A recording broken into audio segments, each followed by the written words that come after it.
So good afternoon and welcome to another franchise company First Friday group meeting. We've still never worked out what we call these, whether we call them training sessions, learning sessions, but they are good for both of those. And given that today will be exceptional for both of those because we have Roz Goldstein with us, and Roz is going to give us a really good, strong, powerful legal update. Roz is obviously from Goldstein Legal, as you can see from the screen.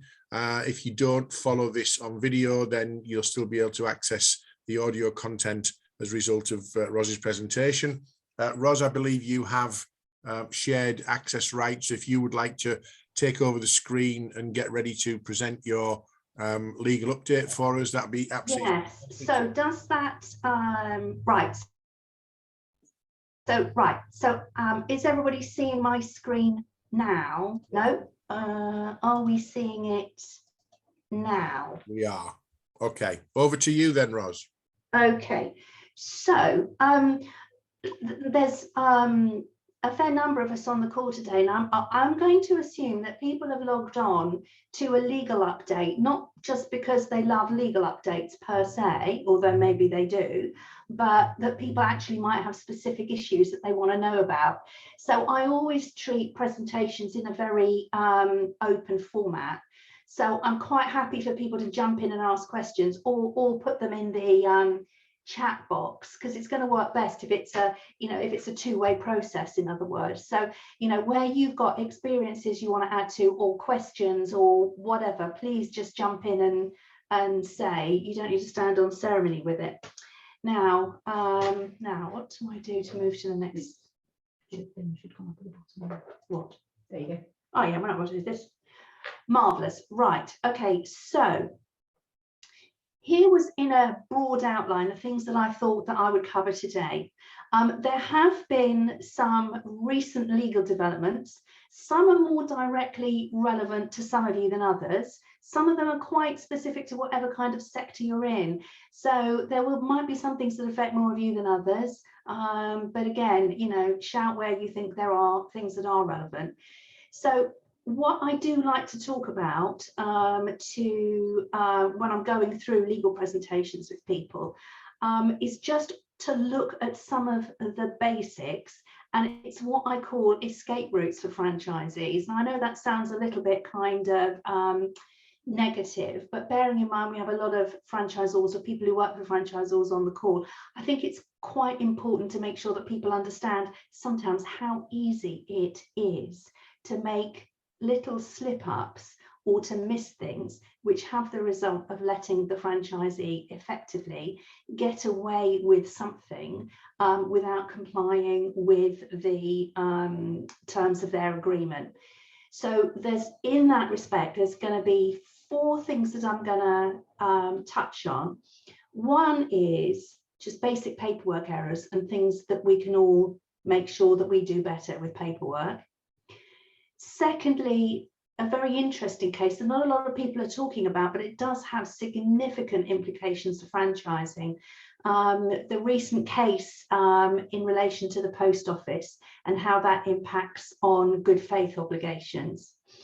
Then looking at restrictive covenants, and these are particularly in relation to what happens when the franchise agreement ends, and whether or not you ought to be able to stop your franchisee from becoming involved in a competing business. And I think a lot of you will have heard about the Drain Doctor case, which is quite significant, and it's not at the moment looking great news for franchisors. Then the last thing to touch on, just because it is always so important, is misrepresentation claims and just how easy it is to fall down a hole as a franchisor with that. Finally then, because it was specifically flagged and it's very current, a quick chat about the vertical block exemption order. You'll have heard a lot about there being a new vertical block exemption. The implications for franchising for most franchisors, most franchise systems are not huge, to be honest, but it is politically very important. So it's important that people basically understand. So those are the key things that I was going to cover. Okay. So when we're talking about escape routes, number one on the things that make things go wrong when it comes to enforcing a franchise agreement are things that have gone wrong with the paperwork. And these sound incredibly obvious, okay?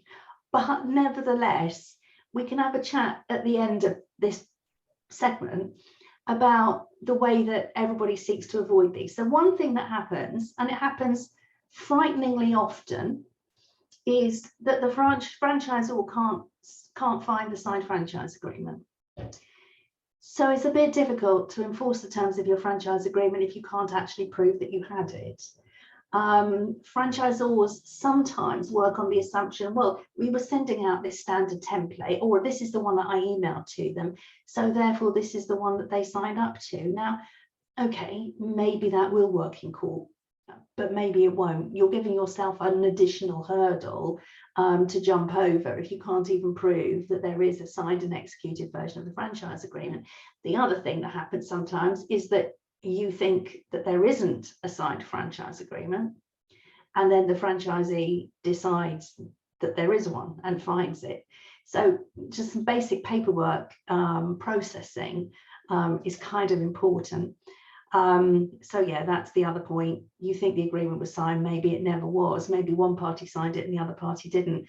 You'd be absolutely horrified if you knew how many times when we have a franchisee dispute, the issue isn't some complex issue relating to the vertical block exemption order. The issue is we can't find the agreement. Now, the other thing that goes wrong sometimes is in there being missing details.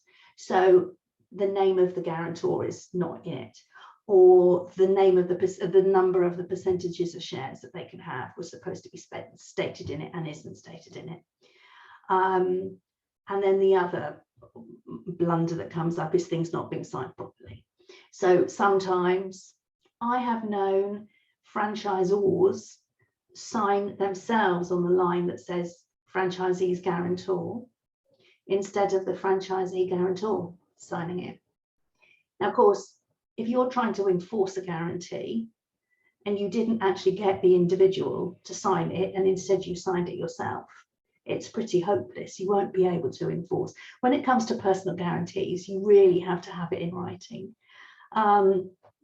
So on that subject then, okay, now before we go on to that, so on that subject then, does anybody want to jump in and contribute? How do people find the best way is to manage their paperwork in terms of franchise agreements? Because there are various ways you can do it. So one way is you get your franchise lawyer to send all the documents out for you. They populate the agreement with all the detail. They send it to the franchisee. They get the franchisee to sign. They get the document back. They then send it to the franchisor. They get that back. And then the franchise lawyer takes a copy of the document. So there is always at least a scanned copy of the signed document. So that's one way of doing it. Some people like to do it themselves, in which case documenting what agreements were signed when is kind of critical. And unfortunately, sometimes what happens is that the sending out the agreement and keeping a copy of it gets put forward to the most junior person in the team sometimes, and so it's not really any of their fault. It's you know, what happens is that they don't really know what they're doing. Roz, can I just interject in terms of from an operational point of view? Yeah. To just absolutely reinforce everything that you've just said. And in my experience, I mean, when we put together a franchise system, or when we're putting together the franchise package, we always put a budget in that for the franchisor to use the lawyer on an ongoing basis to actually issue the agreements, get the agreements signed, so that they are, you know, signed and executed directly. Now, whether clients, you know, choose to do that, that's entirely up to them, but the budget is there. And my experience is always, if there's a problem in a network of 20 franchisees, and you've got 19 agreements that are being signed correctly, and you've got one that hasn't been signed correctly, you know, sod's law, you can guarantee it will be the one that hasn't been executed correctly that's the problem. And also that the job, the responsibility of getting the agreement signed gets, if you like, passed over.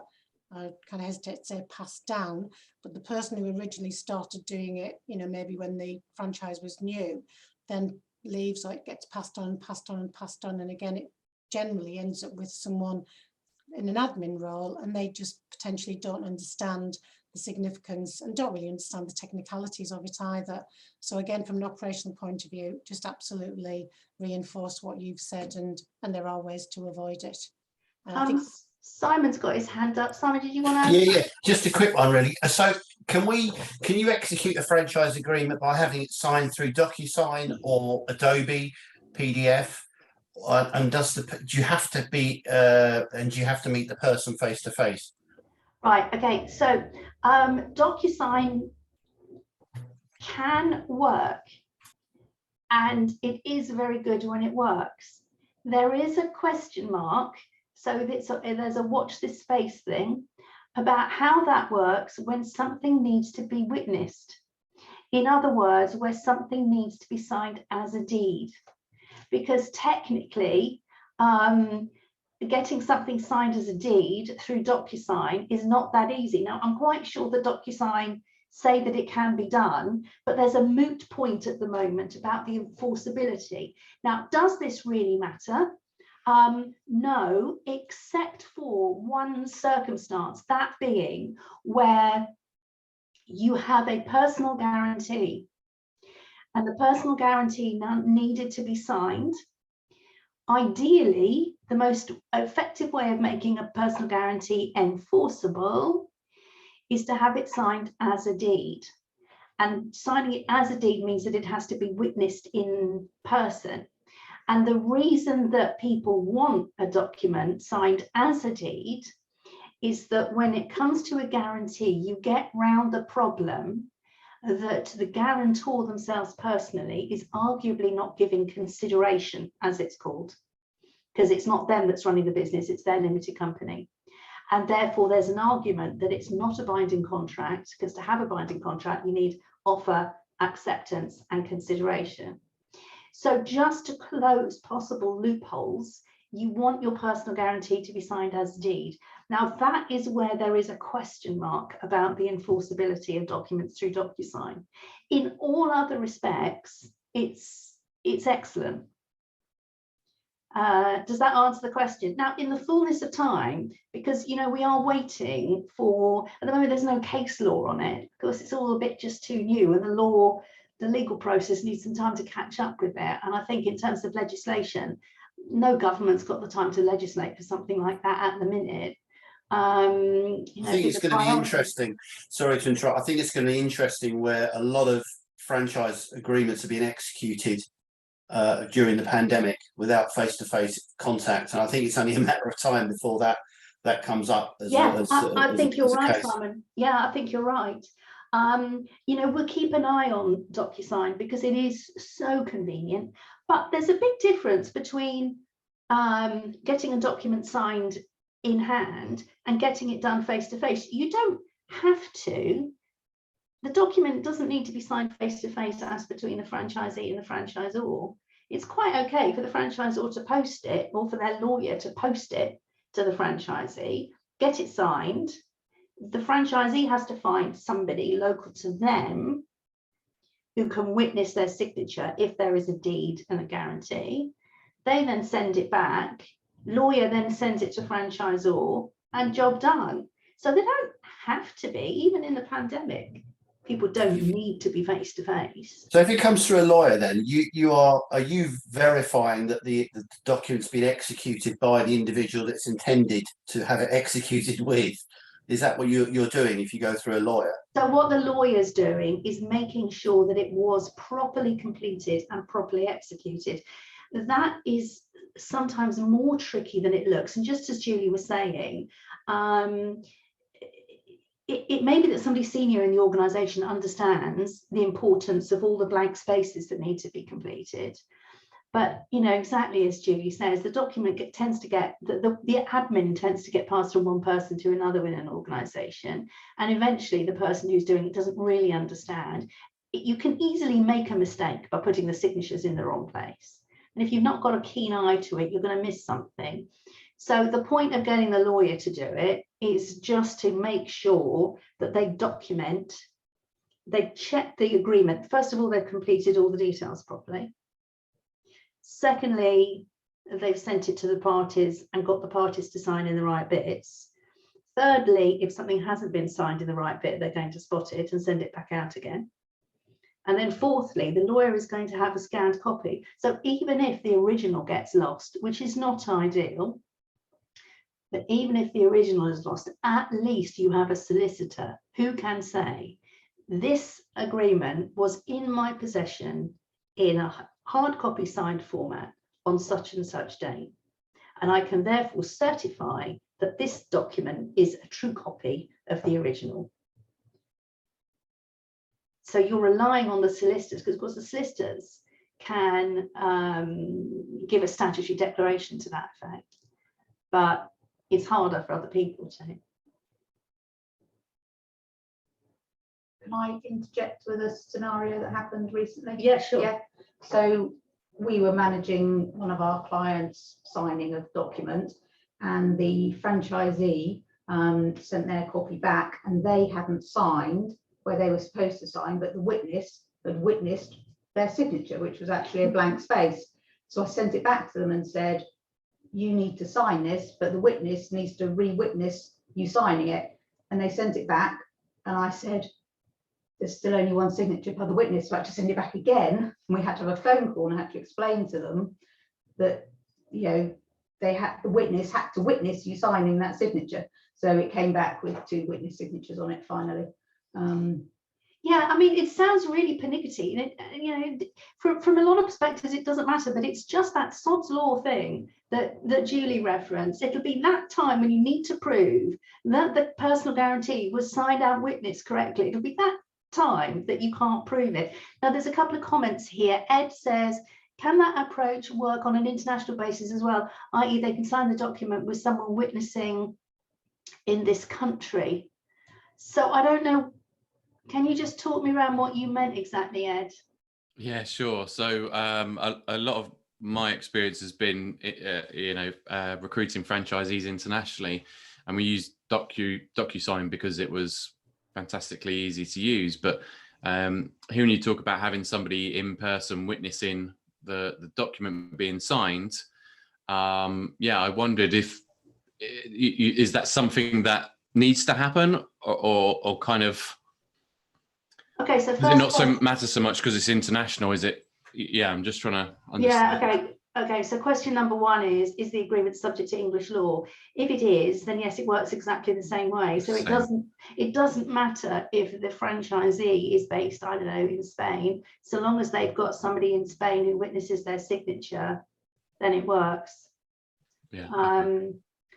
And then that was a bit of a challenge for expense reduction analysts in the past, was, you know, how do they send all this binded document overseas without it delaying the process? Well, it didn't. It delayed the process until DocuSign came along. Yes, although to be honest, Ed, I've challenged that a bit, because there's nothing to stop you there's nothing to stop you emailing the document. They've printed out at the other end, sign it and scan it back. Okay. I mean, that's better than nothing. They can then send the hard copy in the fullness of time. Yeah. So, you know, even if you don't use DocuSign, you know, it's still doable. Okay. Thank you.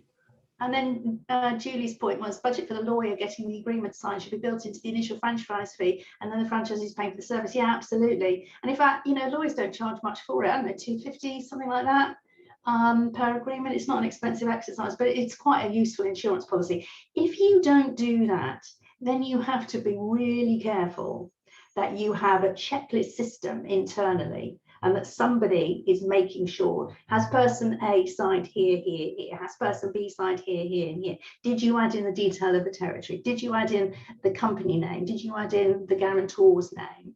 you know, all of that kind of thing. You have to be very hot on doing it yourself otherwise. Okay, so I'll move on, if I can make that work, there we go, to the next interesting point about franchisee escape routes. Now, in the context of the recent case law with the Post Office, this wasn't an escape route at all. This was this awful story that I think people will have heard about in the press, with the Post Office prosecuting an enormous number of postmasters in regional areas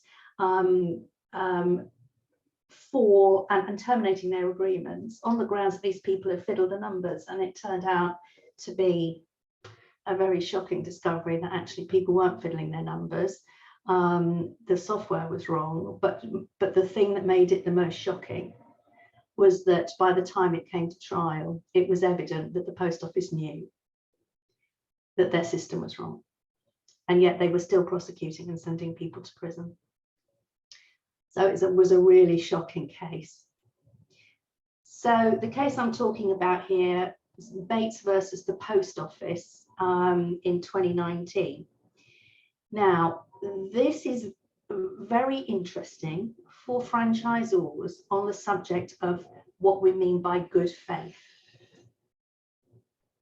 Because what the judge decided in the Post Office case was, and I'll just read it here because it's quite significant, the contractual relationship between the Post Office and sub-postmasters was what they're calling a relational contract. As such, the Post Office had duties of good faith or fair dealing, transparency, cooperation, and trust and confidence. And therefore, whether they said it in the agreement or not, and no matter what exclusions the Post Office tried to put in their agreement to say they didn't owe any duty of good faith, they were caught with this implied term that they had to act in good faith. And that was the principal ground on which the Post Office lost the claim for damages brought by Bates and a whole bunch of other people. So the judge decided here the parties must refrain from conduct which in the relevant context would be regarded as commercially unacceptable by reasonable and honest people. The court stressed that it is not enough just to be honest. So there's really a strong message in there for everyone who is operating on the basis of franchise agreements. From the franchisor's perspective, going back 10, 20 years or so, there was always the assumption that franchisors could do what they want. They could put lots of obligations on the franchisee, whilst at the same time having no obligations on the franchisor. And they could interpret literally the terms of the agreement, whether it was fair and reasonable or not. So if the agreement said you must send in a slip of paper by close of play on such and such day, if the slip of paper arrived 10 minutes late, the franchisor was entitled to claim that the franchisee was in breach. And the fact that the conduct didn't really, in fairness, warrant termination was neither here nor there. There was also the assumption in franchise agreements that when you say, we're not giving you any representations, nothing we've said prior to this agreement constitutes a representation. And this document is the entire agreement. And therefore, it doesn't matter what we promised you before you signed up, it is now not enforceable. Now, that was the assumption of the way it worked. And it was very convenient from the point of view of franchisors because they had everything on their terms. Gradually over the years, things have been chipped away at. And this post office case is just the latest example of chipping away. So the first thing that became apparent a few years ago, and people will remember the case of Papa John's, I think some people will, that whole notion that the franchisor could disclaim liability for misrepresentations, that is now out of the window. Of course, we all still put in our franchise agreements, no misrepresentation, no representation given prior to the date of this agreement counts. Of course, we all still say that in agreements, me included, but woe betide you try and rely on it, because in itself, it doesn't add up to a bunch of beans. But this one is the latest one. It's not quite going as far as saying every agreement is subject to duties of good faith, but it almost is. So if we go on to the next page, this is some detail of the circumstances which the judge said amount to a situation where you imply good faith and fair dealing into an agreement. So the first one is, let me just move it so I can read it. There must be no specific express term in the contract that prevents a duty of good faith being implied into the contract. Now, therefore, logic suggests that the safest way to secure your position as a franchisor is to put in some obligations of fair dealing, but keep them limited, because that way you have said something about fair dealing, and on the basis of this judgment, so far as it goes, it's not then open to the court to start adding in new provisions of good faith. So the notion of that is a little bit untested, but generally speaking, and you'll know from the BFA's expectation, the BFA now do expect some level of commitment towards acting in good faith, and that being apparent in the franchise agreement. So as a general default position, I've moved into, for some time ago, I moved into, in franchise agreements, putting in some obligation of fair dealing or good faith and just keeping it limited, and then saying, apart from the above, there are no other obligations of good faith. And on that basis, under current reckoning, although we don't know if there's going to be a, we don't know if some other case is going to come along that puts a different complexion on it, but at the moment that seems to be the most prudent. I think if you have nothing in at all, you're running a risk. So if you haven't got something in your contract, now's the time to look at it. The other circumstances here from 2 to 9, these are just giving examples of when a relational contract is deemed to exist. Now, if you read any of these, they all 100% apply to franchising. Let's look at number 7. I'm not going to read them all out, but just look at number 7, for example. The contract in question will involve a high degree of communication, cooperation, and predictable performance based on mutual trust and confidence and expectations of loyalty. So that's, I mean, absolutely classically what a franchise is. Number 5 also is interesting. The spirits and objectives of their venture may not be capable of being expressed exhaustively in a written contract. So of course, that again, you would say that that applies in franchising. So yeah, if you don't already have something in your contract relating to good faith, I would say you need to look at it. Now, the next one, and this is very relevant in the context of the Drain Doctor case, relates to restrictive covenants, and most particularly what happens at the end of a franchise agreement when the agreement says the franchisee must not be involved in a competing business, and then they go off and they do get involved in a competing business, and you think, well, I've got a slam dunk case here because I've got my clause here that says that they can't. And then unfortunately, there are umpteen grounds, on which these restrictive covenants can fail. The first one I put up here, they're too wide or they're just poorly drafted. Now, the basic principle here is a restrictive covenant is only enforceable to the extent that it protects a legitimate proprietary need of the person in whose favour the covenant's been given. So in other words, it's got to be objectively necessary for the franchisor, not just theoretically, not just philosophically, but it's got to be objectively necessary. Therefore, anything that's too wide will fall away completely. The court will never change the wording to make it more enforceable. So, yeah, concept of reasonableness, as I talked about. So there's a risk of unenforceability if it's more, if it's deemed to be wider than it was reasonable. And then there are a set of examples here of different things where the clauses can be held to be unreasonable. It can be in relation to the scope of the activities, like how many, what types of things they can be involved in. In particular here, you've got to think about how you've drafted your non-compete clauses versus how did you describe your products or services in the franchise agreement. So if there's a mismatch, if you said one thing in the restricted covenants clause, but then you said something different in your definition of products and services, you're giving yourself a problem. As regards location and as regards duration, and as regards the franchisee's actual influence.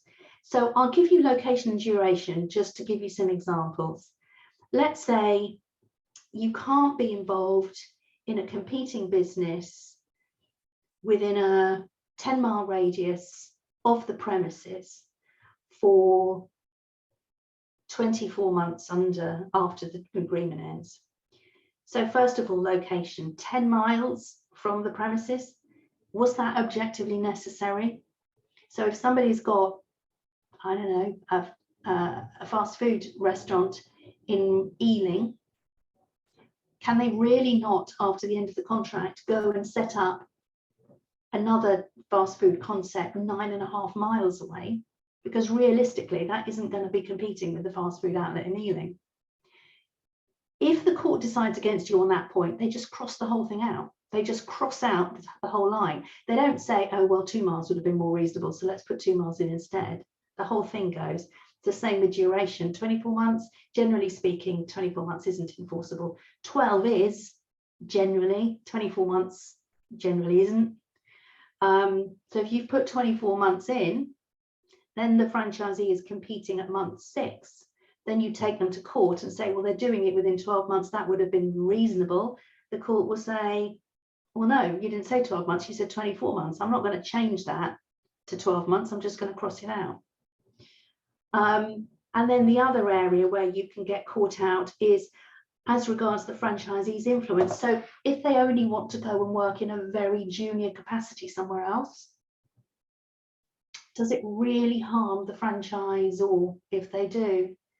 So for lawyers trying to draft these agreements, it is an absolute nightmare. And you can get caught out with it very easily. And I'll talk about the Drain Doctor case in a moment. Roz, can I just ask a question? Sure.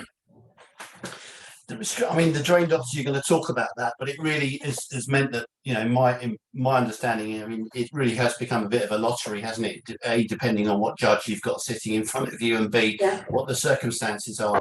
But are franchisors sometimes too guilty of trying to enforce a restrictive covenant on a poorly performing franchisee? I mean, if somebody's just not doing, you know, exits the system and they just haven't made a go of it, then is it really worth the time and the effort to try and pursue them?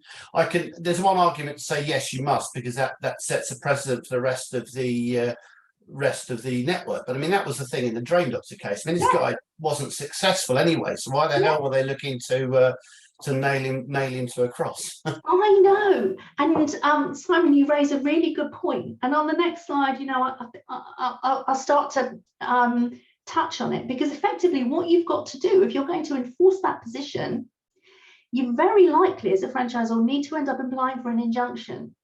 So you have to injunct the franchisee from being involved in the competing business, because for a court hearing to determine damages, it'll take way too long. So you have to go and get a quick injunction. But isn't it harder to enforce a restricted covenant against a job franchise as opposed to a management franchise? Because, you know, if that's their job, you know, it's very difficult to find a judge that's going to prevent somebody from, you know, feeding their family if that's all they know how to do.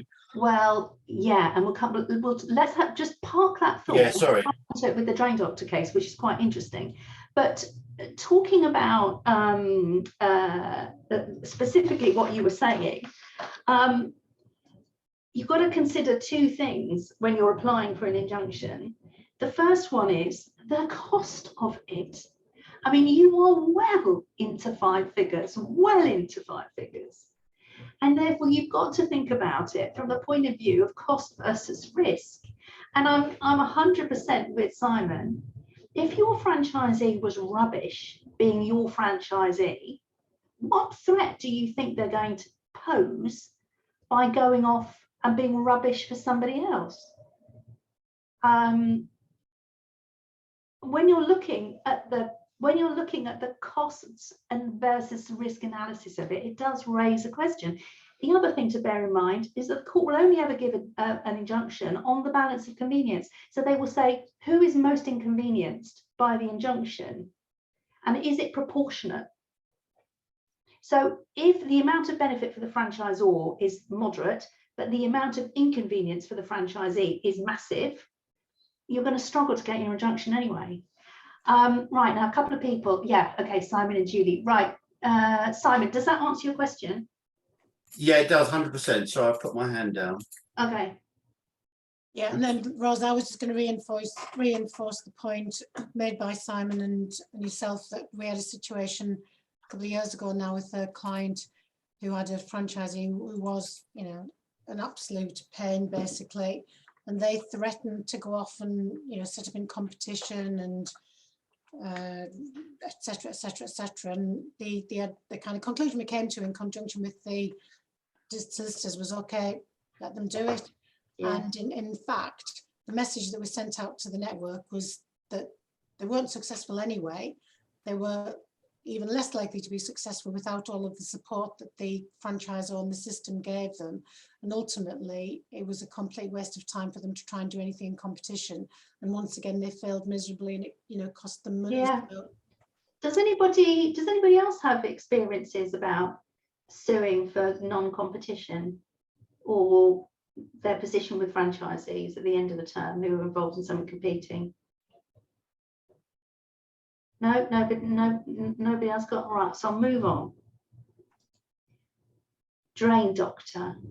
Now, I mean, you know, to Simon's point, it is arguable that Dwyer have not only brought this on themselves, but have brought this on everybody else.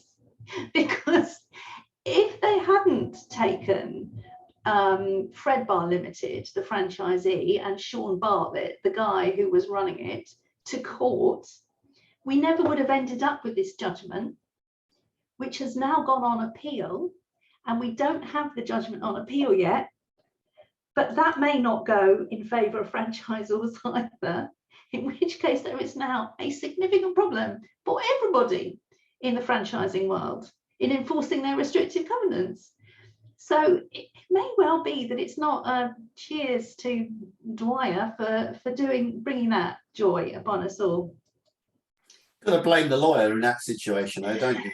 With respect and everything else covered here. But well, of course, you've always got to blame the lawyers because that's the dilemma, though, isn't it? I'm sure there was a nice legal fee attached to it, but the bigger picture was that they've created a hell of a storm, which really isn't in the interest of franchising.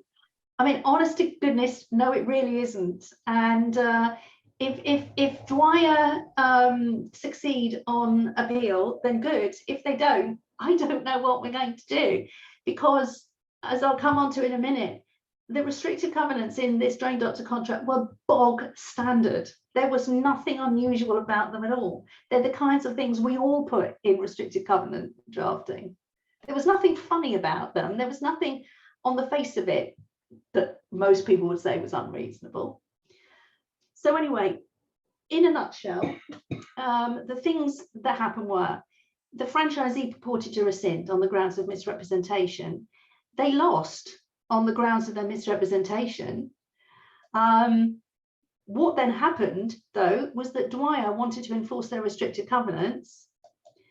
And the court said, no, they're unenforceable, which was, I think, a shock and a surprise for everybody.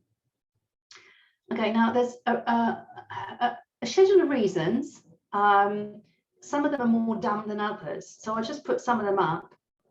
The franchisee would be unemployed and unable to pay their mortgage. Well, you know, going back to what Simon says, strictly on a matter of law, in a business-to-business contract, that isn't a grounds for making a restricted covenant unenforceable.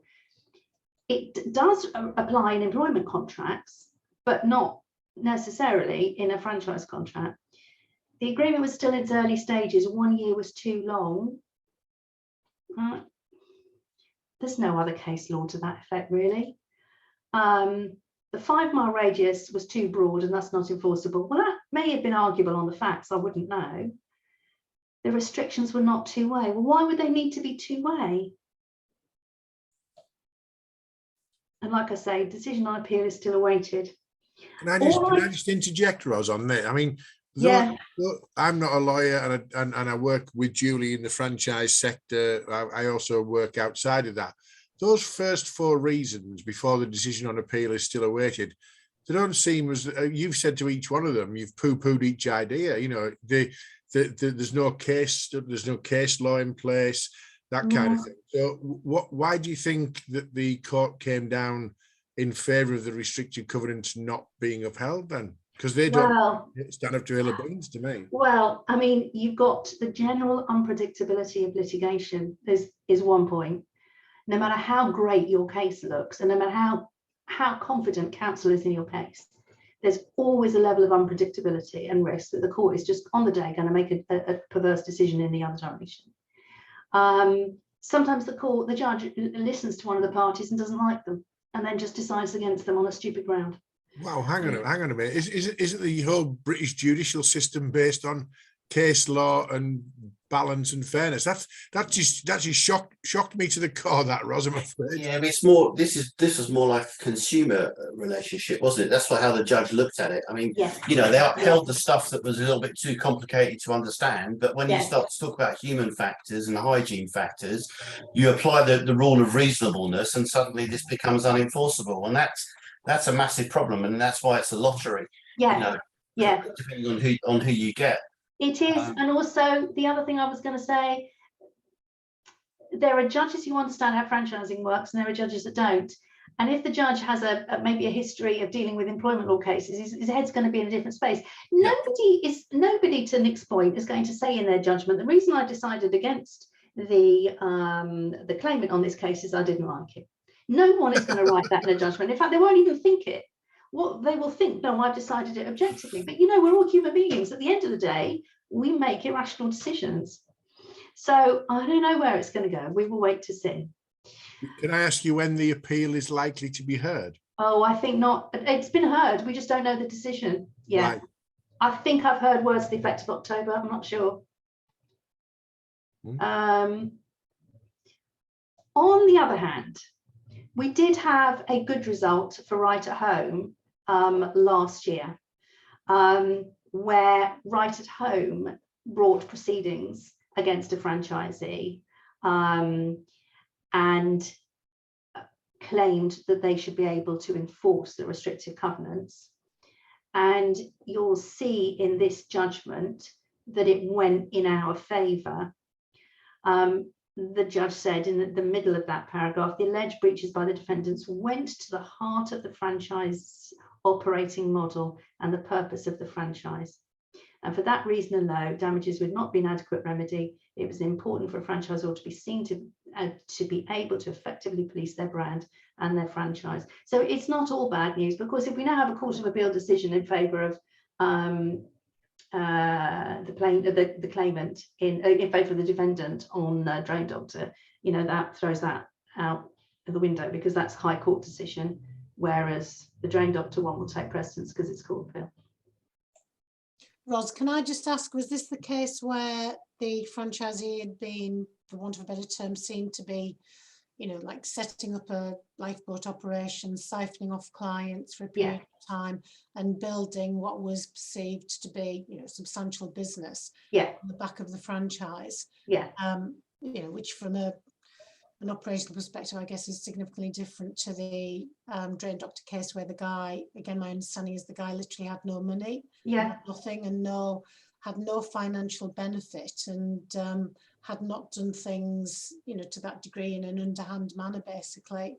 yeah, and you're right. So those two cases, I mean, it's very difficult to pass comment because I wasn't involved in the drain doctor case, so I can't talk about it with authority. So I don't really know the facts. But in this case, I do know about the right to home case. And in that case, it was so patent that the franchisee was going to risk the reputation of the franchisor if they continued, that something had to be done. The circumstances in the drain doctor case, I don't know. And obviously the judge decided that the necessity of the restricted covenant was not proved for whatever reason.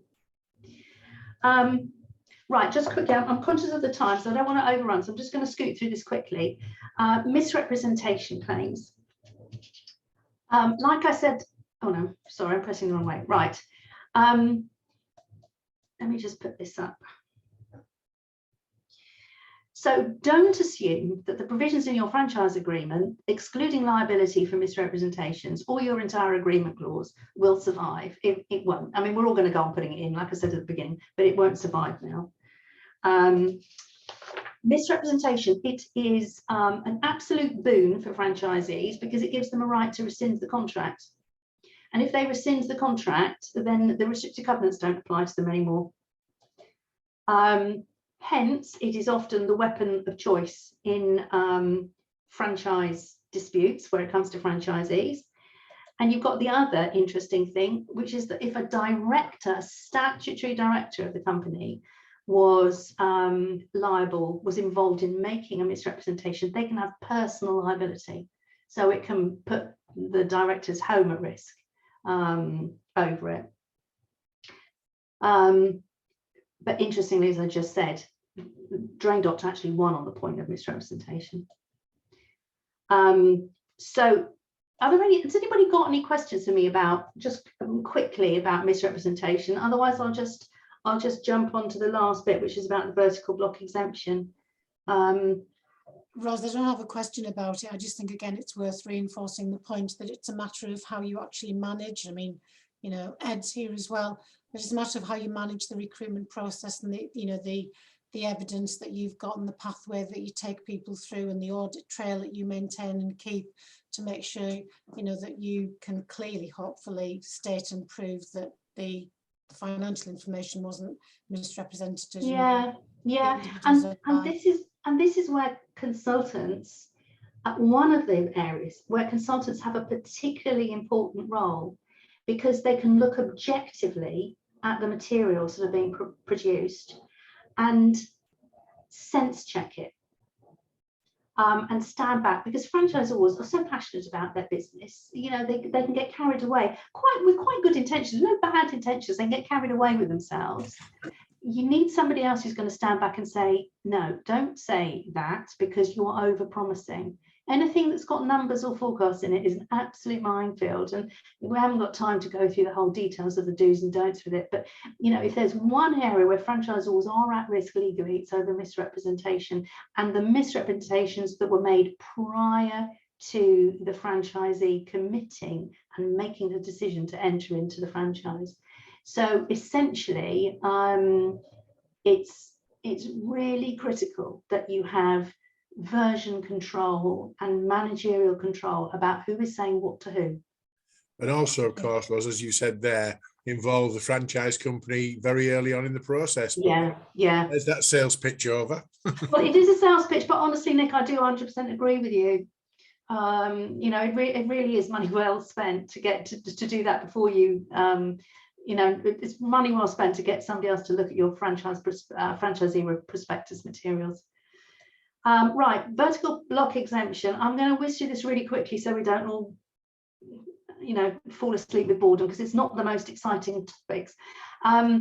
Essentially, this vertical block exemption replaces the previous block exemption that applied before Brexit. It relates to something called a Chapter 1 prohibition. In other words, the European rule and the UK rule that will make agreements unenforceable if they have the effect of restricting competition. Now, when you're looking at a franchise agreement where you've got different territories, of course you're restricting competition. So, points to note, Chapter 1 does not apply where there is no appreciable effect on competition, or where the parties have got a low market share, and effectively that means less than 30%, but how you calculate market share is very complicated, or certain provisions relating to the protection of know-how. But the other circumstance under which it doesn't apply is if you fall within the vertical block exemption. So the block exemption is a means of getting out of the Chapter 1 prohibition, essentially. So this new block exemption is known as the VBEO, the Vertical Block Exemption Order 2022. Basic structure is the same as it used to be. In all honesty, there aren't tons of differences. And anybody who tells you what there are tons of differences is spinning you a bit of a line. It's same as in many respects. The things that are relevant, there's now a provision to have dual pricing. So if the franchisor is selling online, they can have one pricing structure that might be different to the pricing structure at which the franchisees are selling product. And there is more flexibility about your ability to transfer customer data between those two channels. Information exchange between those channels, if it's done on a need-to-know basis, then it's permitted so long as the combined market share of the parties doesn't exceed 30%. Otherwise, this new one drops that to 10%. And we've been asking for the Competition Authority to review that. So let's see, because this is going to evolve over time. There are also some new definitions of active versus passive sales, but really they just state the obvious. A passive sale is where you haven't gone out of your way to find the customer. They've literally come to you through recommendation or word of mouth or whatever. Whereas an active sale is where you've gone out and you've targeted. Now that you are never going to be able to prevent. You're never going to be able to prevent passive sales. You can say in your franchise agreement you can't actively go out and find customers within your territory, but you can never say that they can't passively accept them. So you there have an issue. All franchise systems have this issue where they have exclusive territories of having to manage the overlap between territories. And you can't refuse to allow a franchisee to work in a neighbouring area if the customer came to them. But nothing has changed in that respect. It's the same rule that we had before. Now, let me just see what else I said on here. Yeah, there's a couple of things that you can think about. Do check that your franchise agreement permits changes to be inserted in the agreement in the event of change to the vertical block exemption.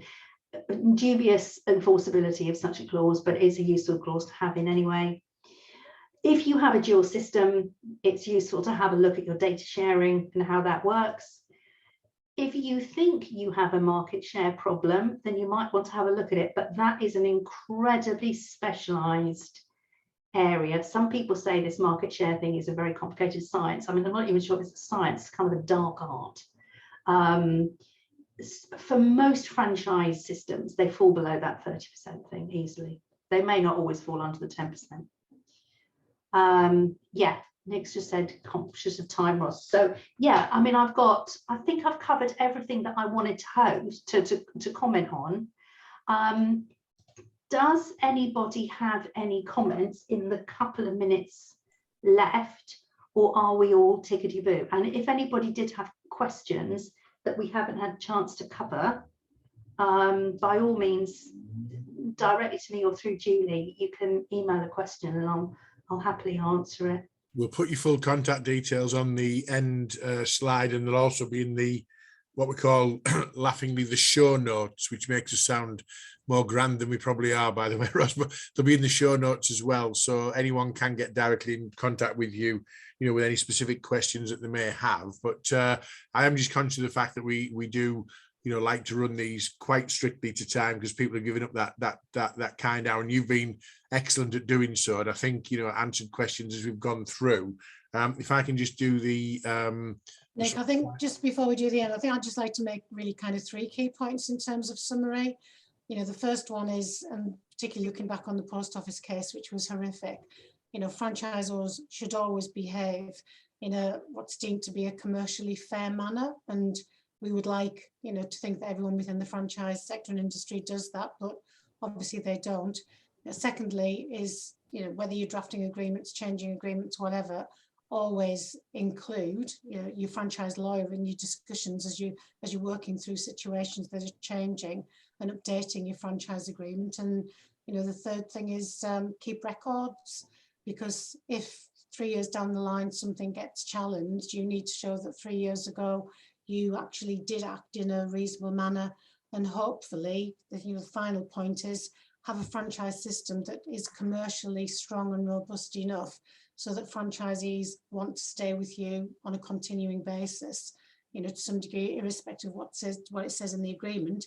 It's just to their commercial advantage and benefit to do so. And if you've got that, then in a good franchise agreement, you've hopefully got a good franchise system overall as well.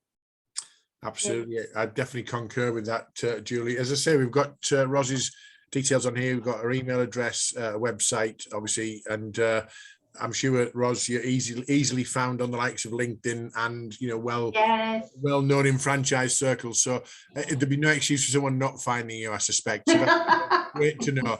And thank you again for your preparation, contribution, and obviously sort of insight into what is it, as you say, a potential minefield.